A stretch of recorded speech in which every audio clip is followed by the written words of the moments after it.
রাগী মেয়েরা বেশিদিন বাঁচে না। তাদের রাগ যেমন তীব্র, তাদের অভিমানটাও বড় তীব্র হয়।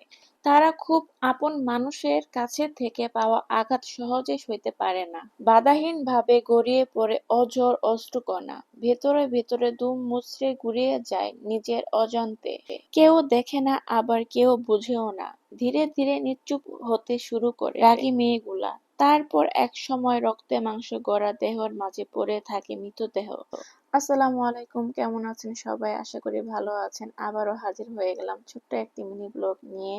তো এই তো আমি রেডি হয়ে মার্কেটে চলে গেলাম। অনেকদিন ধরে বলতেছিল ইরফান একটু বাহিরে ঘুরতে যাবে, তাই ওকে ভাবলাম যে একটু ঘুরেও নিয়ে আসি। আবার আমার একটু কাজ ছিল, একটু কেনাকাটা করতে হবে, তাই ভাবলাম একটু ঘুরিয়ে নিয়ে আসি।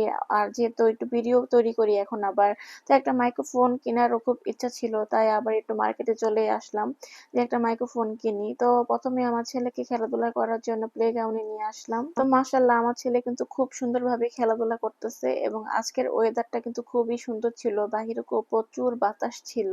আর ইরফান খুব সুন্দরভাবে খেলাধুলা করতেছিল। ও কতক্ষণ প্লেনে ওঠে, গাড়িতে ওঠে, স্লাইড করে, মানে একটার পর একটা, 1 মিনিট 1 মিনিট করে খেলাধুলা করে তারপর আমাকে বলে যে মাম্মি ডান, চলো চলে যাই, আর খেলবো না। তো আমি বললাম যেহেতু টিকিট করে ঢুকছি আর একটু থাকো। তো আমি দেখা যায় 10 মিনিটের মতো ছিলাম, 10 মিনিট একটু খেলাধুলা করলো, একটু টাইম দিলাম।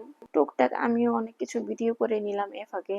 দিন দিন জীবনযাত্রা খুবই কঠিন হয়ে যাচ্ছে। দেশে গ্রামের বাচ্চারা আগে কত সুন্দর খেলাধুলা করতো, আর এখন কেন জানি বাচ্চারা খেলাধুলাই করতে পারে না। মোবাইল ছাড়া সারাদিন বাসার মধ্যে একা একা বসে থাকে মোবাইল নিয়ে। খেলনা কিনে দিলে টুকটাক 1-2 দিন খেলা করে খেলনা দিয়ে, তারপর কিন্তু দেখা যায় আবার সে মোবাইল নিয়ে খেলা করবে। আসলে এত খেলনাও তো আবার কিনা যায় না, তাই না? তো ইরফান মাঝে মাঝে বলে যে প্লেগ্রাউন্ড যাবো, ঘুরতে যাবো, বাহিরে যাবো। ও প্রচুর বলে যে এখানে আসবে, খেলা করবে। তো আজকে এই প্লেগ্রাউন্ডের ভিতর যেয়ে দেখি যে অনেক ভিড়, অনেক মানুষ বসে আছে। তো আমি তো সারাক্ষণ ভয়ের মধ্যেই থাকি ইরফানকে নিয়ে কোথাও গেলে। কারণ আমার কেন জানি অনেক ভয় হয় যে বাচ্চা হারায় যাবে নাকি। কারণ দেখা যায় একা একাই খুব মানে চলাফেরা করে, তো ও দেখা যায় খেলা শেষ ও আমাকে বলতেছে চলো চলে যাই। এই কথা বলে একে একে বাহিরে হাঁটা ধরলো, চলে যাবে। তো দেখা যায় আমি যদি একটু ক্যান না করি, দেখা যায় হারাই গেলে মহাবিপদ। প্লে গ্রাউন্ডের ভিতরে যে রাইড গুলো আছে ওগুলা দেখা যায় যে ওরা খেলাধুলা করে, বাট এই চরকিটা ছিল যেটা ঘুরতেছে ওটার জন্য আলাদা ভাবে টিকিট করতে হয়।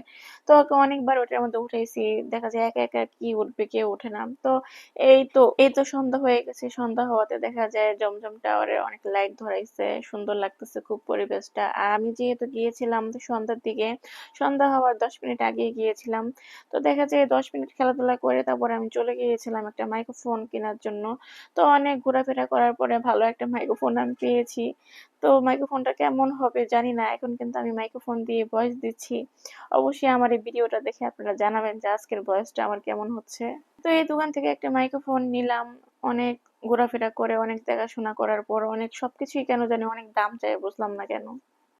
তো যাই হোক, দোকানে যে ভাইয়াটা আছে উনি আমাকে বলতেছিল মাইক্রোফোনটা দিয়ে যে আপনি একটু দূরে যেয়ে কথা বলে দেখেন যে সাউন্ডটা কেমন হয়, দূর থেকে কথা বলেন। তো আমি আবার একটু দোকান থেকে একটু সাইড হয়ে বের হয়ে একটু ভয়েসটা দিলাম, দেখি কেমন শোনা যায়।